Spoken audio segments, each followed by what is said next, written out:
I did it. I went gray. I joined the thousands of other women who are doing this daily, weekly, monthly, yearly. But you know what? It wasn't all Yahtzee and Mai Tais. There were some challenges. In this chat, I'm going to pull back the curtain of these challenges. Some of these may want you to think twice before dumping the die. This isn't about judging anyone. This is about going into the real deal of going gray. Hey, I'm Ann. You all ready to chat? So you want to go gray. I get it. You're constantly seeing pictures of women rocking silver hair and looking fabulous. They talk about how liberating it is to be gray, and for many women, it really is. But today, I'm going to let you know about 5 unfiltered truths about going gray. I'm not here to keep you from doing it. I just think you need to know the facts. Once you know the facts, you can either decide to go gray or continue rocking your dye. Let's get to it. Number 1, it takes time and money to go gray. Okay, the first myth is that going gray is free. It's not always free. And for some women, it could be really expensive. Now, I was one of the fortunate ones. I was not dyeing my hair. I was highlighting my hair. I still had some blonde left. So when I decided to go gray, I just went cold turkey and stopped highlighting.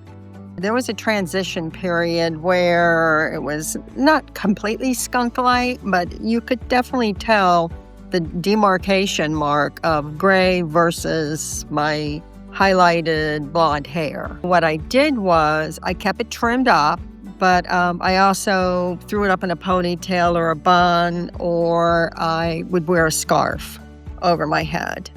And that did the trick. And I started the process about a year before COVID hit. So when I was finishing up the transition, I wasn't going anywhere anyway. So I was very lucky. But not everyone is that lucky. My friend decided to go gray, and it wasn't coming in right. I mean, she had darker hair, and she had the skunk. So she decided to go with blending. Now, blending requires a pro. And I mean not just the everyday hairstylist, but a real colorist who knows what they're doing. They'll use highlights, lowlights, and toners to blend the gray into your regular colored hair so that it comes out more even, but it comes at a price tag. It can cost anywhere from $200 to over $1,000 per session, a total per session.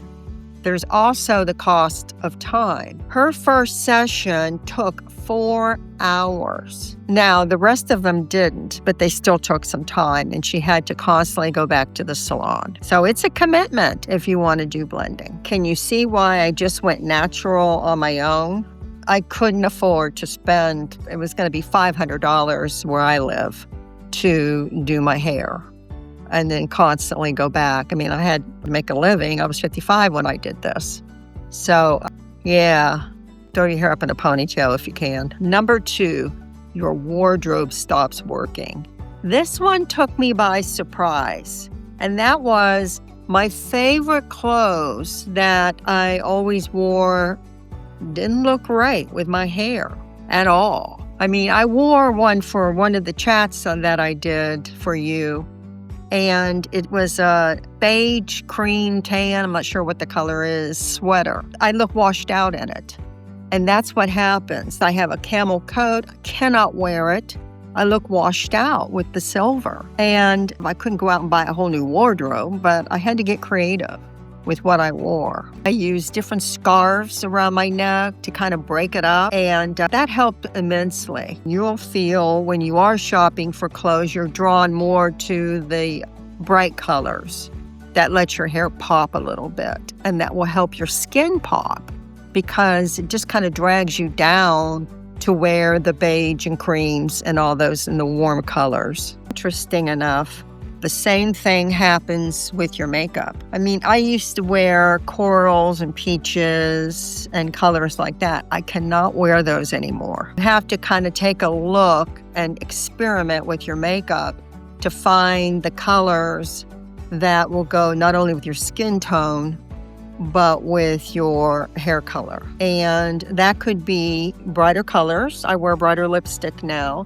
If I wear a light lipstick like a nude, it looks softer, and that's what I like to call it. But my husband always says, "Are you tired?" It's not doing anything for me if it's making me look tired. So start experimenting with your makeup. You'll also find that your brows need to be darkened a little bit to help frame your face more, because you don't have that contrast that you had before with your hair. This is especially true if you had dark hair before you go gray.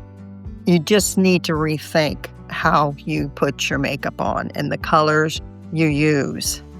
Another thing I noticed was my jewelry. If you watch me consistently, you'll see that I always have silver earrings on. And that's because the silver goes better with my hair. You would think it wouldn't, but it does.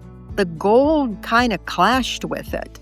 I'll wear gold once in a while, but it's very, very rare, which is fine because I like silver and white gold better. But you'll need to take a look of your jewelry and see, these worn pieces may not go, or they may even interfere with the look of your hair. You can look at this as another hidden cost of going gray, and to a certain extent it is, but it's also a refresh, a rebirth. And that's kind of fun to kind of jazz yourself up a little differently.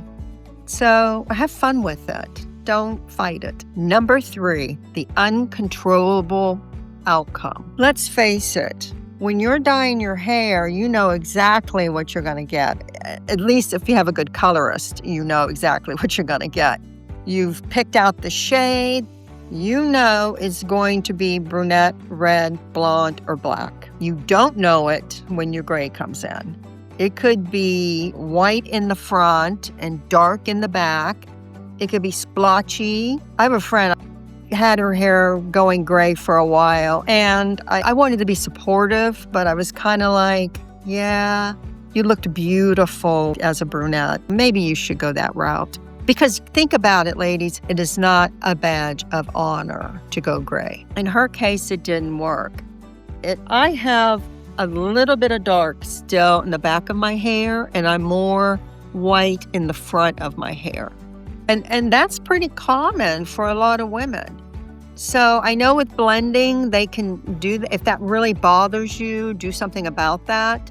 But I think it looks good. But you cannot control what it comes in at. So remember that when you're going gray. And then there's the texture. This is a big shock for a lot of women, especially if you've always had pretty silky hair and all of a sudden your hair is coming in kinky and getting frizzy and flyaways. Gray hair can be a totally different texture. For me, I didn't have the kinkiness, the real coarse. I don't have that, but I have the frizz sometimes. In the summer, I live in the Southeast and we have terrible humidity, and I have the flyaways. And you're not supposed to with gray hair, but I do it.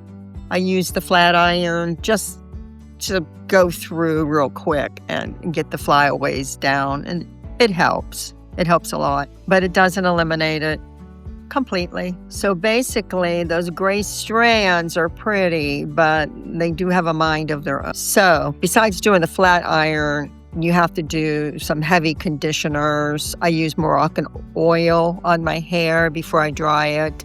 And I really keep it moist as I can. And that has helped. We're halfway through this chat, and I'm wondering, what are your thoughts so far? Or are you planning on going gray? If you could put in the comments below, I'd love to hear. And while you're at it, if you could do me a favor and subscribe, I'd really appreciate it. Thank you. Number 4, the emotional roller coaster. There's some emotions that come into going gray.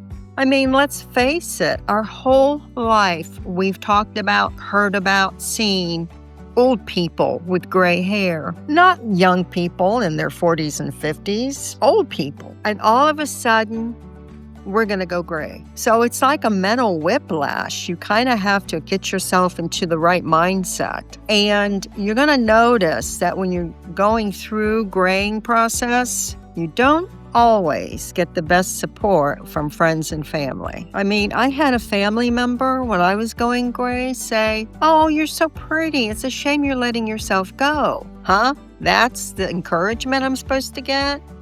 Another coworker said to me, "When's your retirement party?"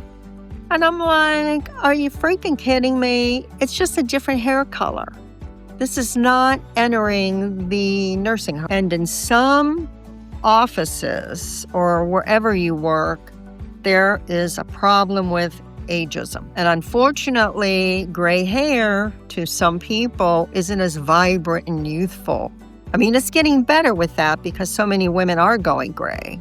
But the ageism is still there. And it kind of ticks me off. Doesn't it tick you off that men can go gray, have the salt and pepper, and they're called distinguished? So this is ridiculous. And most women, I think, look great with gray hair. What do you think? There's also the emotions that going through you when you're looking in the mirror. And what I mean is there are days you're going to look in the mirror and you're going to say, "Wow, I look good. This is the perfect color for me." And then there are going to be days you look in the mirror, especially when it's growing out, and go, "Oh my God, I look old." And you're going to feel terrible. You have to fight those days and cling to the days when you feel like you look good. Because you do. Most women look really, really good with gray hair. And I'm sure you're going to be one of them. And number 5, the myth of low maintenance. Most people think that once you get gray hair, it's low maintenance. That you're not going to have to go to the stylist constantly to have your roots done. And you just wash your hair, condition it, blow dry it, and off you go to the races.